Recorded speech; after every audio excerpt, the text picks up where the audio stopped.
Olá, bem-vindo a mais um Fintechs e Novos Investimentos. E hoje nós vamos falar sobre uma iniciativa do BNDES de emissão de um token. É uma iniciativa que já tem um tempo, ela já teve algumas até alterações feitas aí, ela já tem alguns anos, para ser bem sincero. Eu tenho acompanhado muito ela, você que está sabendo sobre esse assunto já deve ter acompanhado, né? Mas a gente nunca teve a oportunidade de falar sobre isso aqui, mas vamos falar sobre ele hoje, né? E ver como é que foi essa iniciativa inteira aí do BNDES Token. Para isso eu estou aqui hoje com a Suzana Maranhão, que é analista de inovação digital do BNDES. Tudo bom, Suzana? Tudo bom, Gustavo? Obrigada pela oportunidade de falar. Acompanho o seu canal, vejo alguns textos seus, então tenho uma honra aí de poder estar aqui com você. Bom, obrigado, muito obrigado por ter aceitado esse meu convite aqui para a gente bater esse papo, que eu acho que você está participando de uma iniciativa bem interessante, que é a iniciativa aí do BNDES Token, né? Mas eu queria que você começasse dando uma Obrigada. introdução de como é que surgiu essa ideia de fazer um token dentro do BNDES.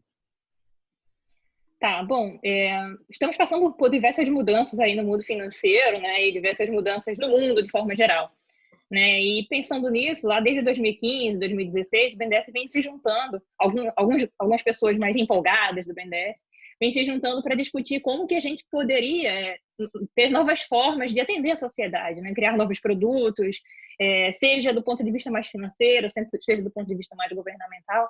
Isso culminou com a criação de um concurso de inovação em 2017, que pedia para os funcionários do BNDES trazerem ideias que pudessem criar novos produtos ou produzir um melhor diálogo com a sociedade. E o BNDES Token surgiu daí, né? O BNDES Token a gente diz que surgiu assim de baixo para cima, né? Foi o nosso grupo que sugeriu a ideia, mas ele foi aprovado, ele foi votado pela casa inteira, né? E ele foi aprovado pelo board. Então a gente tem um respaldo do board para tocar o projeto.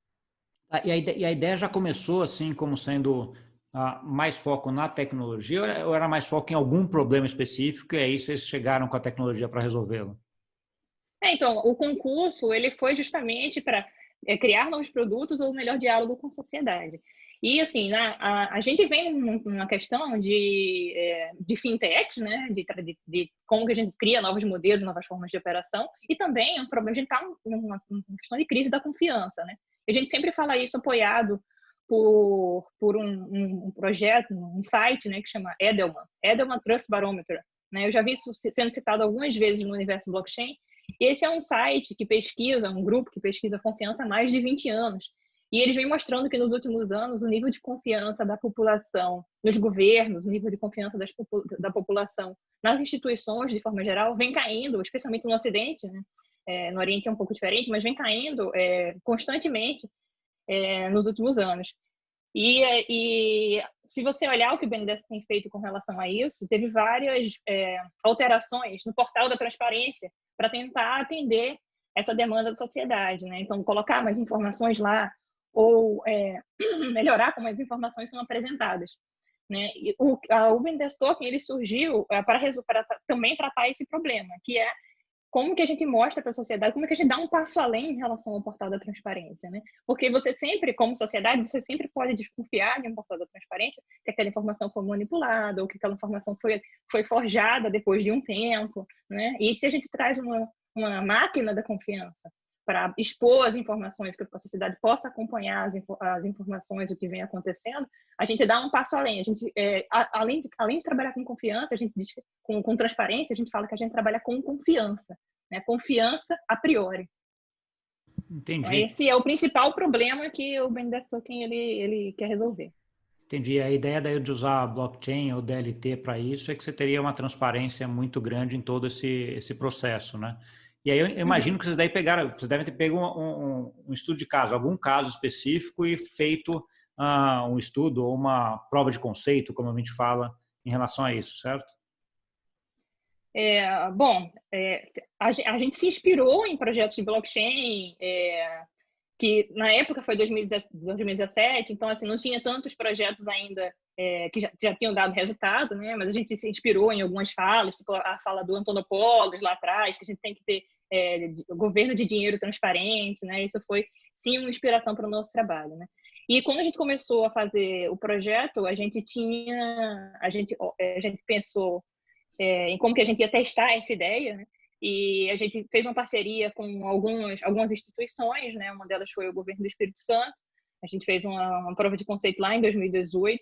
A gente fez uma prova de conceito com a Ancine em 2018, com o Fundo Amazônia também, em 2018, 2019. Chegamos a implantar a tecnologia para o Fundo Amazônia, mas usando algo um pouco diferente, não foi exatamente o token. E fizemos um pequeno piloto também com a Ancine mais recentemente. E, enfim, estamos trabalhando aí no desenvolvimento do projeto. Tá bom, dá mais detalhes de como é que foi um pouco um desses projetos aí, né? Qual que era a ideia desse token? Como é que ele foi estruturado? Tá, bom, o BNDES Token, inicialmente a gente chamava o BNDES Token de BNDES Coin, né? Mas aí algumas pessoas começaram a chamar de Bitcoin, né? Aí a gente resolveu que não estava um bom nome para o projeto, né? E a gente resolveu trocar para BNDES Token. Então, Mesmo porque o BNDES estava começando a operar Bitcoin, ia ficar uma coisa meio estranha, né? Ou então, poder passar a ideia que a gente estava criando moeda, né? E exatamente o que não é. Concorrendo né? com o Banco Central, né? O que não faz sentido também.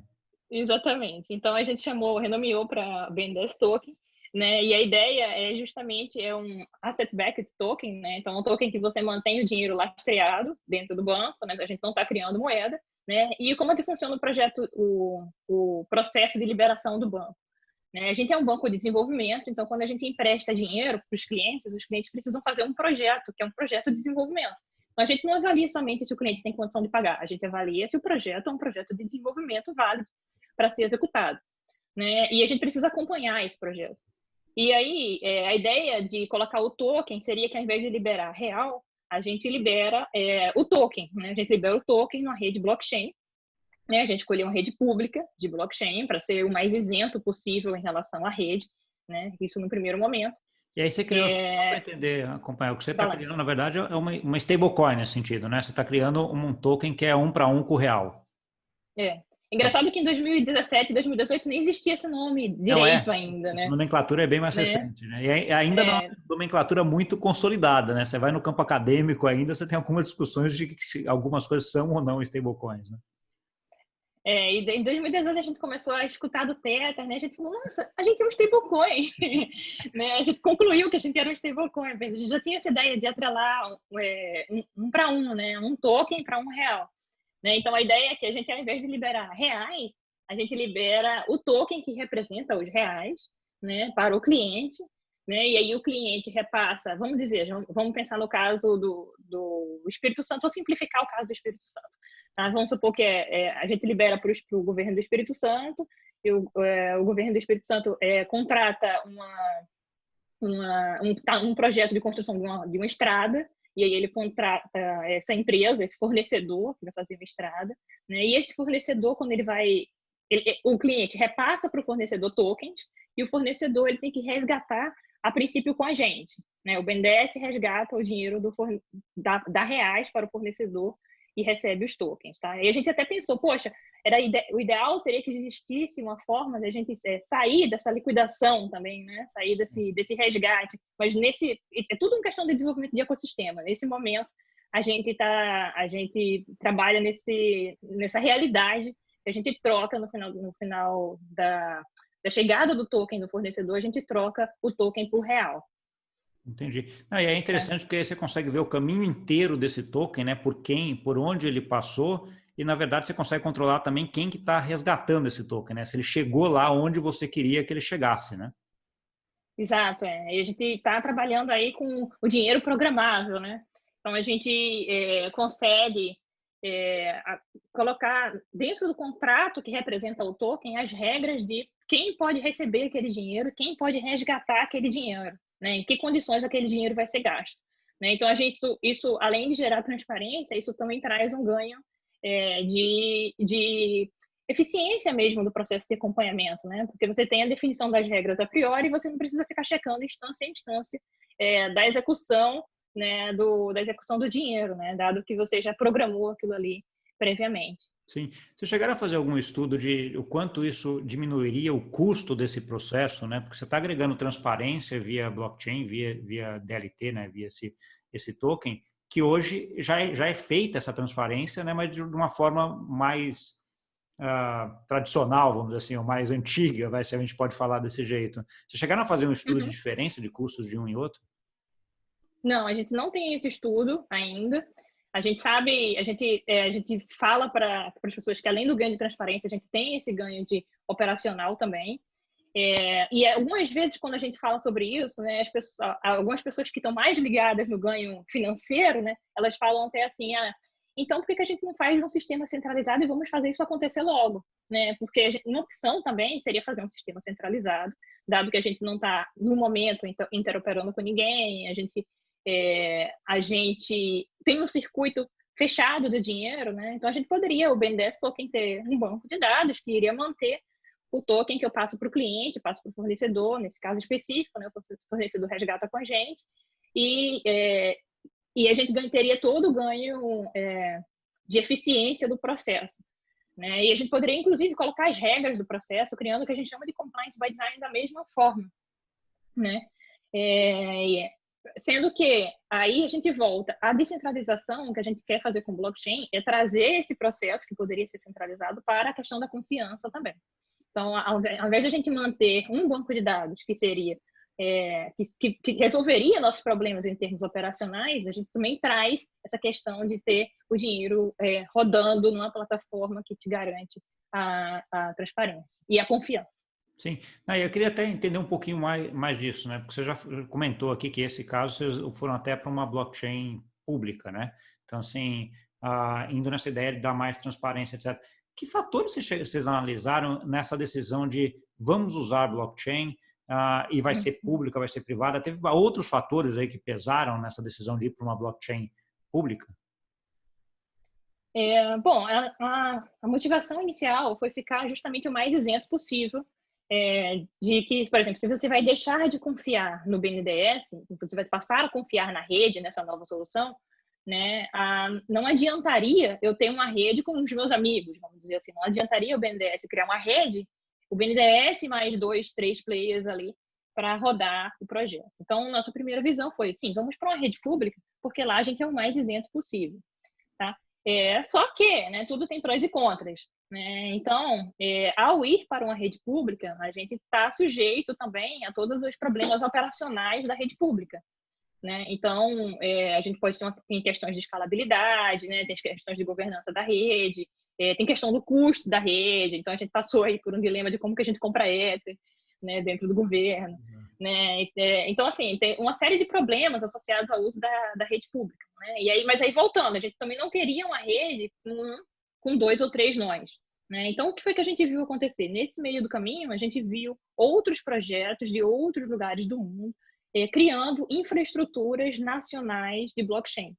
Né? Então, a gente viu o caso do governo da Espanha, né, criando a plataforma Lastre. A gente viu o caso da Europa, né, criando a EBSI, né, European Blockchain Service Infrastructure, e o caso da Lackchain, criando uma infraestrutura para a América Latina. Então, qual é a ideia? A ideia é uma rede público-permissionada que te permite rodar aplicações ali dentro, em que os validadores eles são conhecidos, tá? Não tem cobrança de FII, como tem no caso do Ethereum, muito embora tenha que se pensar no modelo de sobrevivência da rede a longo prazo, né? Mas você conhece os validadores, você tem um controle melhor sobre a infraestrutura da rede, né? E a gente acredita que, tanto do ponto de vista operacional, né, para rodar uma aplicação, afinal de contas, se a gente não é mais o único operador da rede, a gente depende de uma rede, a gente precisa de uma rede também que a gente possa rodar o nosso negócio, né? Que a gente possa rodar de forma confiável do ponto de vista operacional o nosso negócio, mas também do ponto de vista legal, né? É mais fácil, a gente sabe que, na verdade, grande entrave, né, para a implantação desse projeto não é tecnológico, né? No momento atual, o grande entrave é mais um entrave de legislação, de regulação que a gente tem que mudar, né? E aí a gente esse é um ponto importante, porque quando a gente está vendo, até eu conheço muito mercado financeiro, né? Grande parte dos problemas em relação à adoção dessas novas tecnologias tem a ver com a forma como é feito, né? Que tem a ver, em geral, com regulamentação e como é que se ajusta isso, né?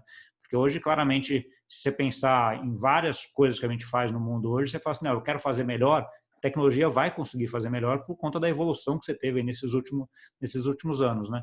Mas o problema é como é que você tem essa migração, né? Como é que você sai desse mundo tradicional, que já está tudo fazendo, com os processos lá, com as regras definidas, para um mundo onde, eventualmente, aquelas regras não fazem tanto sentido. Você não precisa ter tanta regra, não precisa ter tanto intermediário, né? Então, você tem essa transição. Eu queria entender um pouco daí como é que foi a evolução, né? Você falou que eles já fizeram aí 4 provas de conceito e tal, mas que isso continua sendo feito. E sobre 2 aspectos. Como é que está a continuidade desse projeto, desse BNDES Token? E se, eventualmente, por exemplo, a pandemia agora, com essa digitalização que a gente teve, afetou de alguma forma o rumo disso daí? Uhum. Bom, a gente trabalhou em 2 aspectos, aspectos técnicos e aspectos não técnicos, tá? Os aspectos técnicos, eu posso te falar de 3 principais avanços, que a gente chamou da separação do token das regras, né? Então, quando a gente fez as provas de conceito e o piloto, né, a gente ficou bem claro para a gente que para cada cenário de aplicação do token, a gente precisava criar um projeto de software diferente, né? A gente precisava criar uma classe, um contrato diferente, né? E porque as regras estavam ali embutidas dentro do token, né? Então, o que a gente fez, assim, em termos técnicos, foi separar, né? Uma parte é o token e outra parte é as regras. E como que a gente consegue fazer com que esse token só circule onde as regras são válidas. Então, isso foi uma grande modificação que a gente fez no código. Uma outra parte foi trabalhar melhor a identificação, né? Então, como a gente quer essa questão de a sociedade confie na informação, mesmo que não confie no BNDES, a gente não pode ser o provedor de identificação da rede, né? Então, o que a gente pensou para essa solução é que a identificação, ela vem de uma identificação que já existe hoje, que é a identificação lá do ICP Brasil, né? Então, a gente trabalhou em fazer essa ponte entre o ICP Brasil e a rede que a gente criou, né? A rede que tem contas de blockchain que a gente criou, né? E um outro ponto que a gente criou também, que a gente trabalhou tanto do ponto de vista conceitual quanto do ponto de vista técnico, foi um framework para fazer gestão e governança de aplicações descentralizadas, né? Que a gente fala assim, a gente quer um código que seja imutável na blockchain, isso tem valor, né? Mas também é verdade que a gente está sujeito aí a bugs, que a gente está sujeito aí a evoluções, porque eu trabalho em governo e eu vejo que o governo muda, as regras mudam, né? Então, assim, não é verdade que o ambiente é imutável, o ambiente legislativo, né? O ambiente legal que a gente trabalha. Então, a gente tem que conseguir balancear a imutabilidade técnica com a mutabilidade legal, né, que existe na realidade do nosso país e do mundo de forma geral, né? Então a gente trabalhou especialmente assim do ponto de vista técnico, a gente trabalhou nesses três principais itens, né? Mas a gente também trabalhou bastante do ponto de vista não técnico, tá? E a gente acredita que o BNDES Token ele não existe sozinho, né? A gente não está falando de um sistema que vai mudar os processos, o back-office dos processos, a gente não está falando de um processo que vai impactar aí algumas dezenas de empresas, a gente está falando de um processo que tem um impacto enorme em milhares, dezenas de milhares de empresas, né? Então, a gente acredita que não existe sozinho, a gente tem que fomentar esse ecossistema de blockchain. Especialmente a gente está falando de um ativo digital, então as pessoas teriam que gerir esse ativo digital, eles teriam que ter a posse de um ativo, né? Isso a gente não tem cultura para isso, a gente não tem empresas de custódia, a gente não tem questões legais, né, associadas a isso, né? Então, e a gente também é um banco de desenvolvimento, lembrando, né? Então, a gente acredita que a gente pode atuar para desenvolver também o ecossistema de forma não só a melhorar o ambiente de negócio para o BNDES Token, como também melhorar o ambiente de negócio e blockchain como um todo. Então, nesse sentido, a gente vem fazendo uma série de ações não técnicas também, né? Então, bom, do ponto de vista interno, né, com relação especificamente ao BNDES Token, a gente discutiu internamente como que a gente integrava o BNDES Token aos processos internos financeiros do banco, né? Mas do ponto de vista para fora, a gente vem conversando com diversos órgãos de governo, né? Inclusive, recentemente saiu a estratégia de governo digital para 2020, 2022, né? Que incluía a criação de uma rede blockchain, incluía alguns projetos em blockchain. A gente tem uma parceria aí com a Secretaria de Modernização do Estado. A gente fala bastante com a SGD, né, Secretaria de Governo Digital, fala com outros órgãos, TCU, CGU, enfim, vários órgãos aí, para conseguir montar essa rede, para conseguir alavancar soluções de blockchain, especialmente voltados aí no nosso caso para transparência. Né? A gente também trabalhou, por exemplo, esse ano, teve uma ação da ENCLA, de uso de blockchain no governo, o BNDES foi o vice-coordenador da ação, eu representei o BNDES nisso. Desde 2018 a gente faz o Blockchain Gov, né? O blockchain 2018, 2019 a gente fez o Blockchain Gov, que foi evento focado em blockchain para governo. Então a gente trouxe os cases de blockchain do governo, botou as pessoas para conversar, fez um workshop para pensar quais são os entraves associados a isso. A gente está fazendo um curso na INAP agora para formar pessoas de governo em blockchain. Esse ano a gente fez um evento junto com a ENCLA. Enfim, são diversas aí ações que estamos tocando do ponto de vista técnico e não técnico. Sim. Voltando um pouco dessa parte técnica, você comentou aí, uma das preocupações é a rede onde vai ser negociado, onde você vai fazer esses testes, onde vai ser desenvolvido esses tokens de governo, né? Ethereum é a principal, como você falou, vocês até usaram aí no caso do BNDES Token, mas é uma rede que está aí sei lá, deve ter 5, 6 anos mais ou menos, talvez um pouquinho mais. A rede é uma rede relativamente nova, que já teve alguns percalços aí que a gente já viu aí no meio do caminho, né? E a hora que você está um governo querendo fazer um negócio desse, é o que você comentou, né? Não faz sentido você entrar com esse risco da rede ter algum problema e você não ter algum controle, né? Você já falou de algumas iniciativas também no mundo em relação a redes públicas de blockchain. Como é que tá? E o Brasil, como é que está nisso? Ele está dentro dessa discussão também?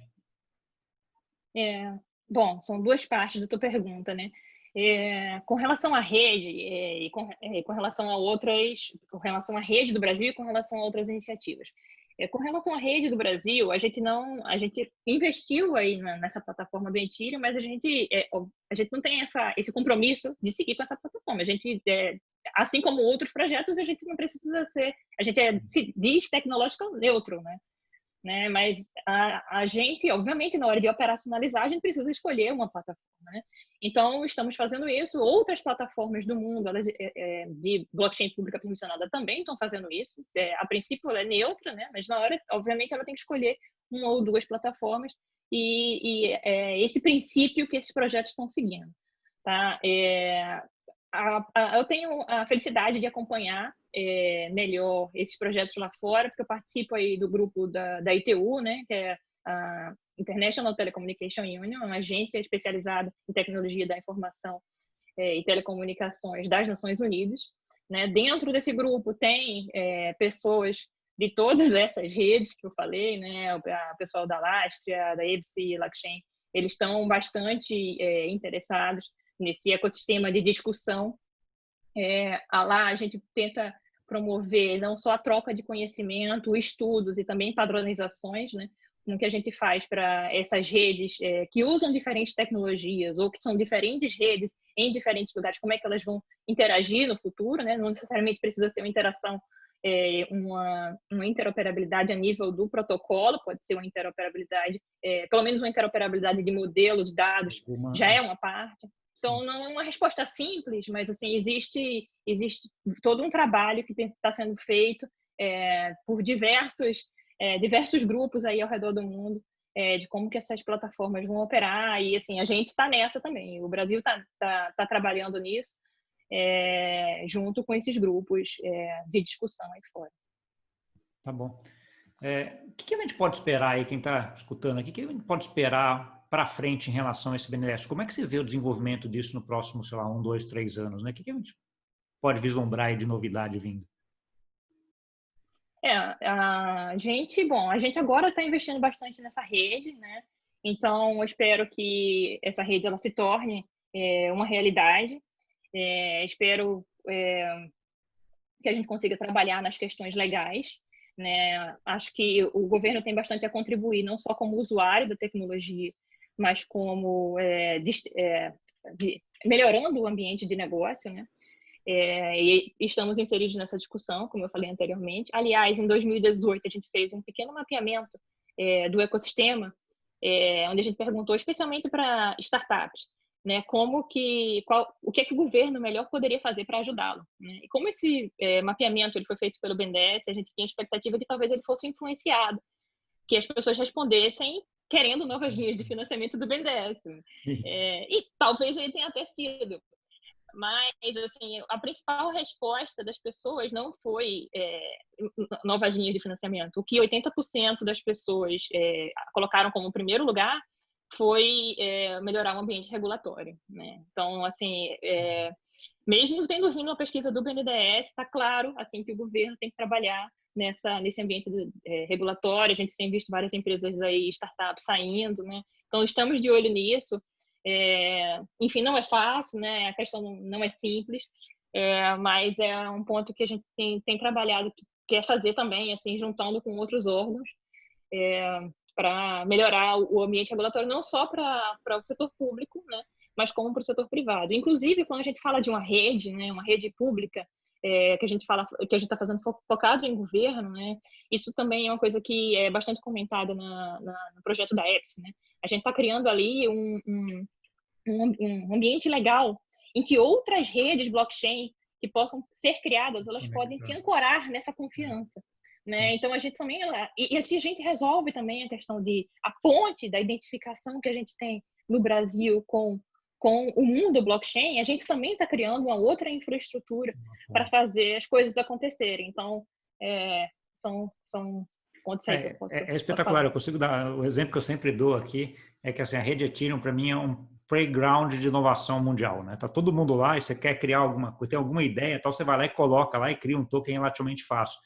Só que para governo é mais complexo isso, porque você tem todos os pontos que você colocou. Agora, se você tiver uma rede que tenha mais ou menos a mesma ideia, mas daí com um controle de governo, com algumas regras já definidas, que para o governo se sinta mais confortável para testar ou para ver, é espetacular, né? Então, assim, pode ter esse mesmo efeito que a rede Ethereum tem em termos de inovação e coisas novas que aparecem toda semana, a gente vê coisa nova na rede Ethereum, você pode ter numa rede, né, de governo, né? A gente está chegando perto do final, eu queria que você deixasse que você desse algum caminho para quem quiser continuar nesse caminho de entender um pouco mais, seja essa rede de blockchain do Brasil, ou seja o BNDES Token, onde a pessoa pode continuar vendo coisas sobre isso?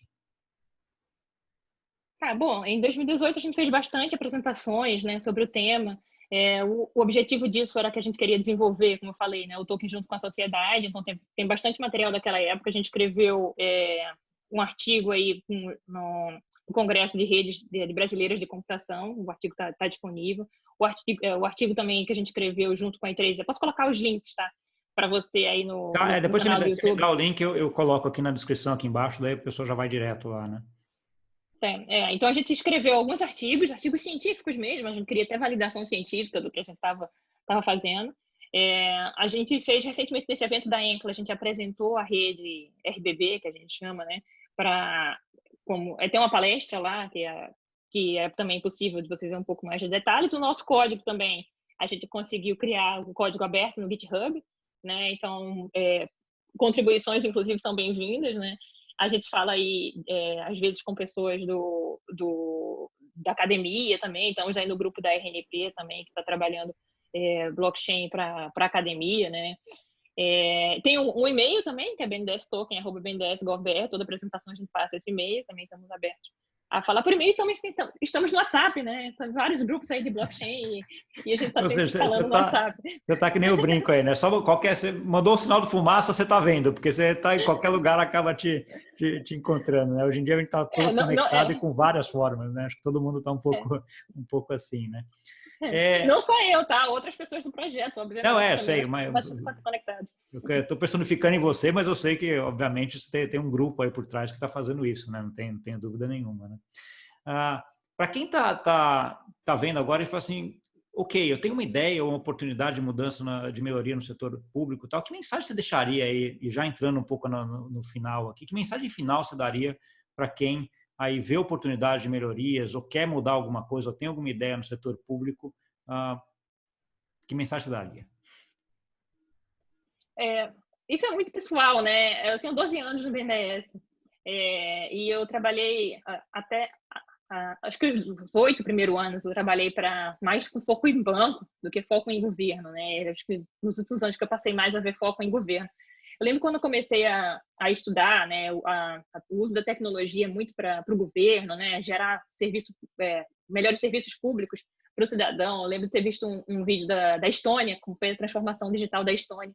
E aí, em 2 minutos, né, falando como foi rapidamente que eles fizeram lá a reconstrução do país, transformação digital. E no final do vídeo eles falavam quantos milhões eles tinham economizado naqueles 2 minutos, né? Milhões ou milhares, sei lá, não lembro o número. Mas assim, isso foi para mim, isso foi assim, foi um estopim. Eu falei, não, eu tenho que entrar nesse mundo porque o nosso trabalho, né? A tecnologia ela gera tanto valor para o mundo privado, né? Para as empresas, big techs que estão aí gerando valor e ganhando fortunas, né? E o governo ele também pode oferecer serviços tão melhores para a população, né? Usando essas mesmas tecnologias, né? Então, acho que tem vários grupos de governo, assim, depois que a gente entrou nesse universo, né? A gente vê aí que tem pessoas animadas, né? Pessoas defendendo a inovação no governo também. Eu acho que agora, eu acho que lá atrás eu não respondi muita questão da pandemia, mas a pandemia também potencializou isso, né? A pandemia não teve impacto no nosso projeto tanto, mas assim potencializou no fato que a gente conseguiu comunicar mais facilmente com as pessoas do Brasil inteiro. Então, assim, eu acho que o caminho que o BNDES escolheu foi fazer um concurso de inovação. A gente conseguiu fazer essa articulação para fazer um concurso de inovação. Mas existem outros concursos de inovações públicas que estão por aí, que as pessoas podem submeter propostas e fazer acontecer. E, enfim, eu acho que é um trabalho de motivação, intraempreendedorismo, né? É um trabalho de capacitação, né, dos agentes públicos, né, tanto de baixo para cima quanto de cima para baixo, né, atacar os dois lados, de capacitação e de fomento também, para que a gente consiga criar novas soluções. A gente não precisa reinventar a roda, porque tem muita coisa sendo feita lá fora que a gente pode copiar, né? Não que a gente também não esteja fazendo várias coisas legais, né? Que outros países também não possam olhar para a gente, especialmente do ponto de vista financeiro. Mas a gente também pode se espelhar lá fora e isso não é nenhum demérito, né? Isso é evolução.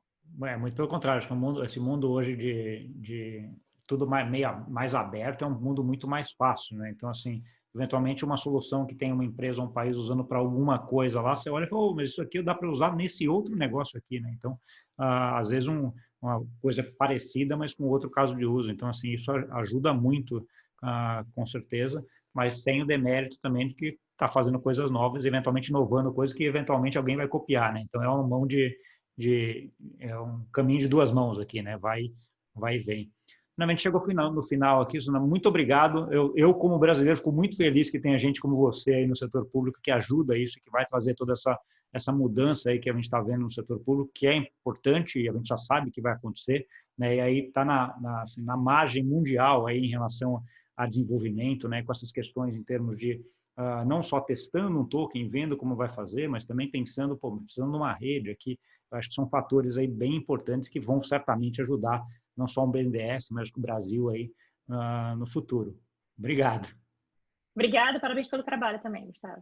Tá bom. Obrigadão. E para você que nos viu, não esquece de deixar um like aqui. Tem alguma dúvida? Coloca aqui também nos comentários. Manda esse vídeo para aquele amigo, amiga também que fala, governo é ruim, governo não ajuda, governo acaba não inovando. Tem muita coisa boa acontecendo, não só na iniciativa privada, muita gente boa e muita coisa boa acontecendo no Brasil e no governo também. A gente vai colher frutos disso daí em breve e o Brasil vai melhorar bastante com isso. Tá bom? Obrigado e até semana que vem.